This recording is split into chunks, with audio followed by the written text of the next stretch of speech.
What does it cost to have everything? When the world is a revolving door of yes-men and gold diggers, when every compliment comes with a price tag, and every "I love you" feels like a business transaction, you're faced with an impossible question. Is it even possible to be loved for who you are, not what you have? This is a story about a man who had the world at his fingertips and found himself with nothing that truly mattered. So he made a choice as radical as it was desperate. The lie is set. The game is on. But what happens when you start to fall for someone and you realize the truth is the very thing that could ruin it all? The sleek, black SUV glided to a halt, a silent behemoth against the pulsating heartbeat of the city.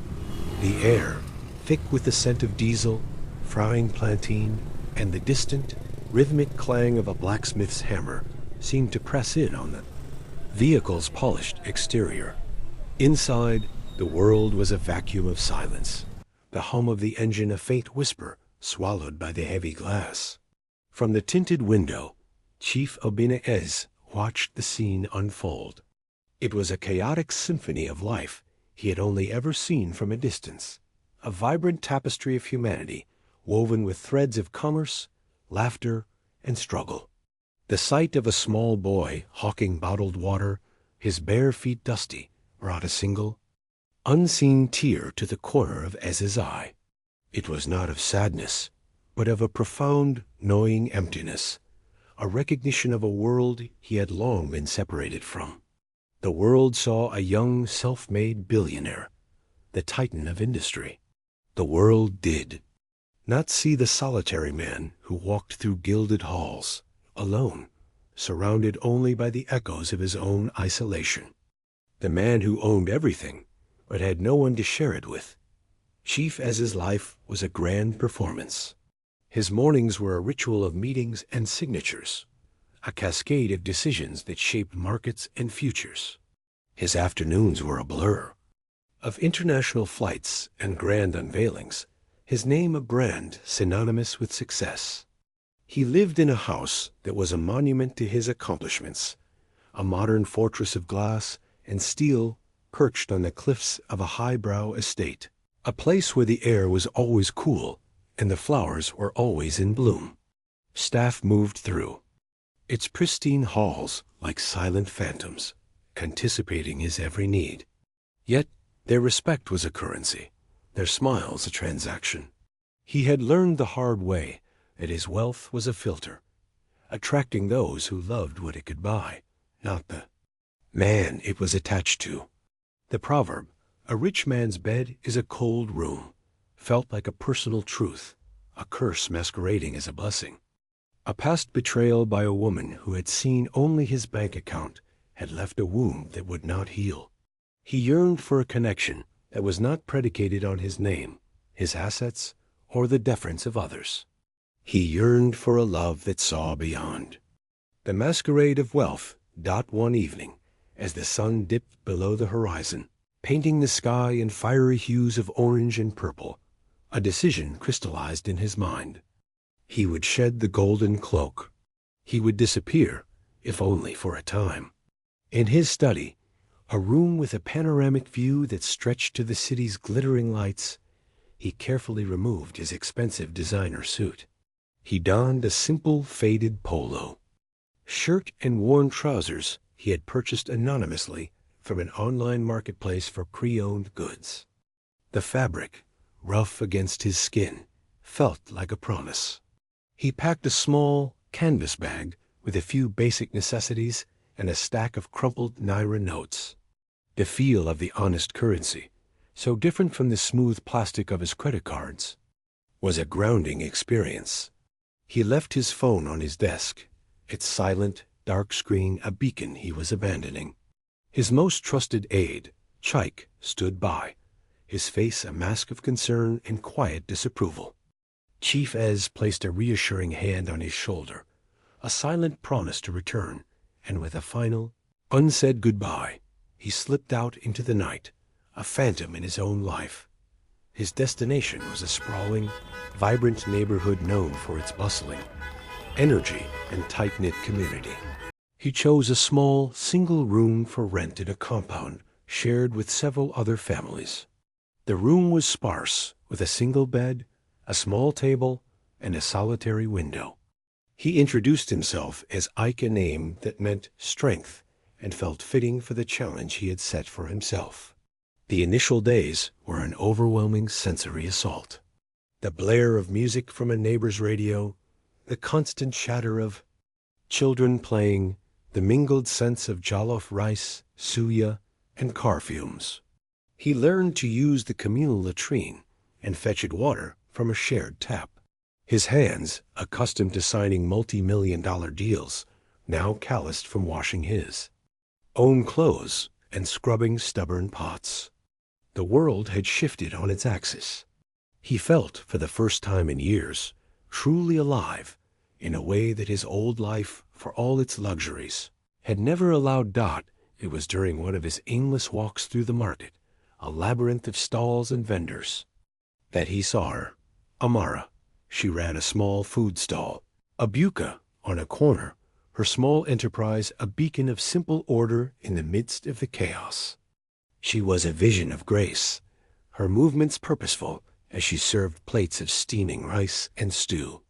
The proverb, "The beauty of a woman is not in the clothes she wears, but in the light in her eyes," seemed to have been written for her. Her kindness was not a performance. When an old man with a cane struggled, she rushed to him, helping him find a seat and serving him with a quiet reverence. When a small boy dropped his money, she retrieved it and, with a gentle smile, added an extra piece of meat to his plate. Her generosity was a quiet, unforced rhythm. Ike began to frequent her buka. He would sit on a wobbly plastic chair and watch her. He saw her working tirelessly, from the first light of dawn, when she was setting up her pots, until the stars emerged, when she was sweeping the last remnants of the day's business. He saw the easy camaraderie she shared with her neighbors, and the genuine affection in her eyes when she spoke to the children who gathered around her stall.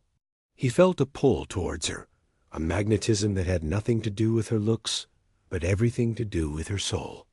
He began to find small ways to be near her. He would sweep the area around her stall with a borrowed broom. He would carry a heavy sack of yams for her from the market. She would acknowledge his gestures with a small, knowing nod and a reserved smile that held a quiet warmth.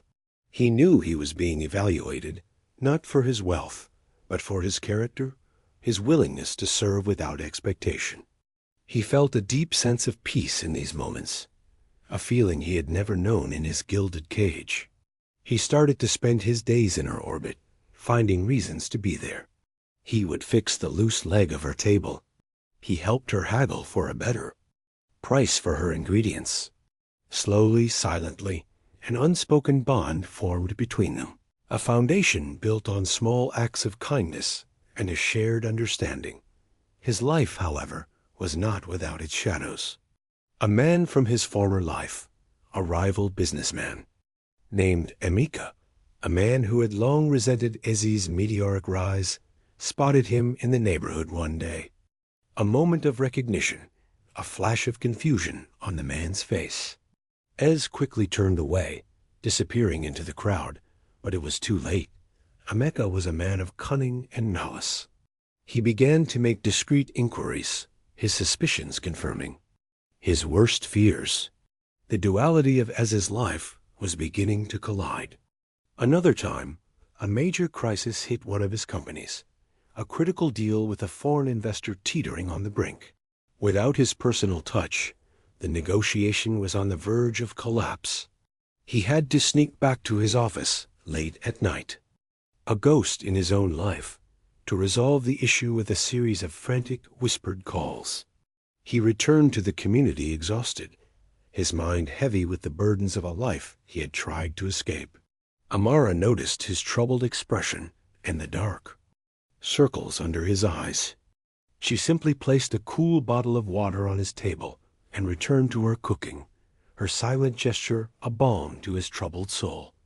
One afternoon, a demolition crew arrived with a city-issued notice. Amara's stall was to be demolished, an illegal violation of a new zoning law. Her neighbors gathered, their faces etched with anger and despair. The law was a thinly veiled excuse, a move instigated by a competitor with political connections. Amara stood before the crew, her chin held high, her hands clenched, but her eyes held a profound sadness. She had built this business with her own two hands, with years of hard work and self-sacrifice. Ike watched from a distance, his heart a stone in his chest. He knew his secret would be out if he intervened directly. He could not expose his disguise, not yet.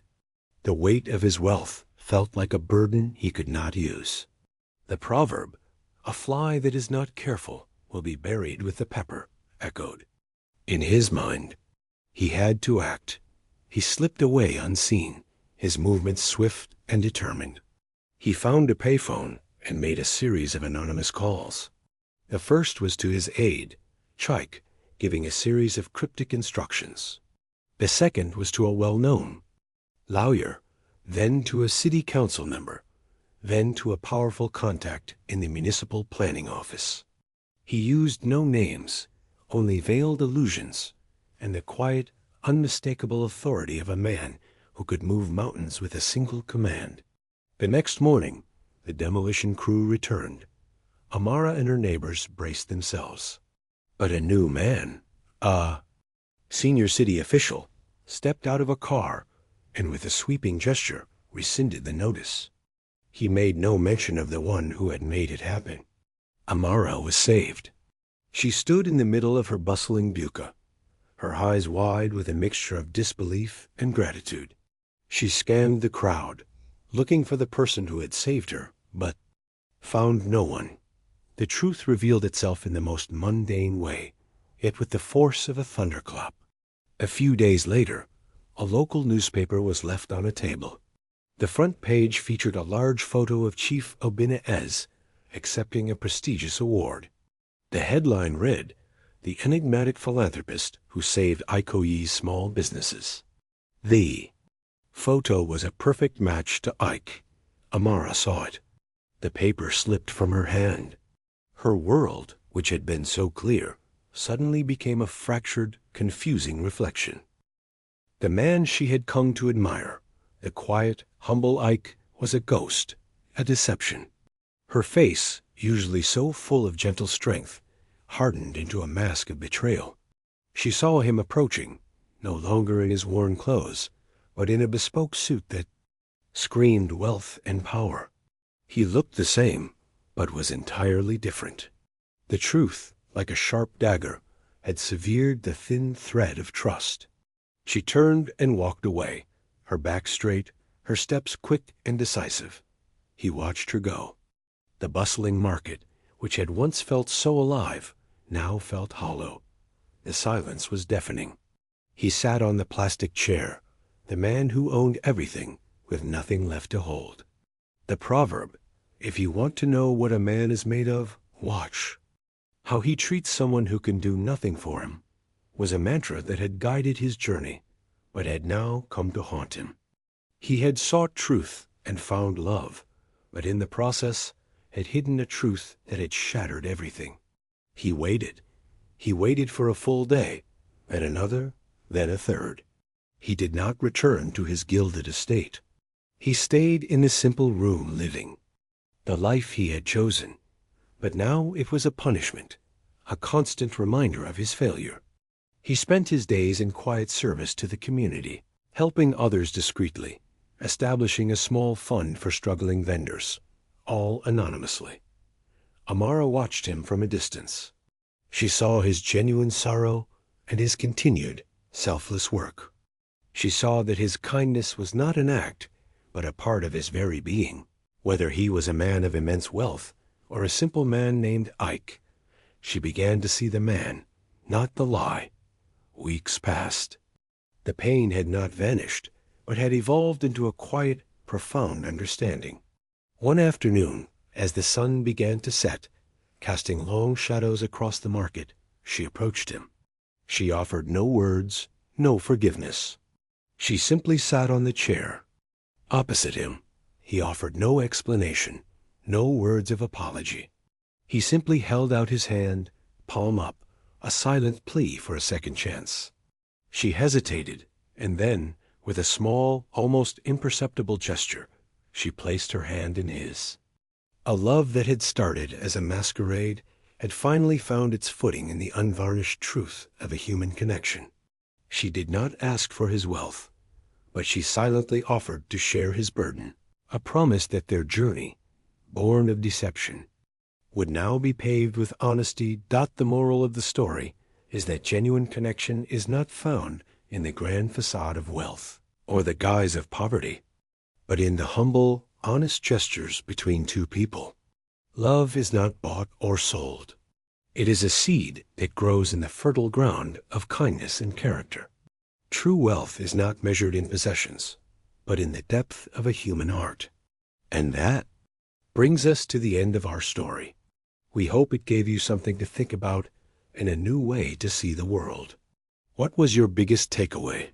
Share your perspective in the comments below, and let's start a conversation.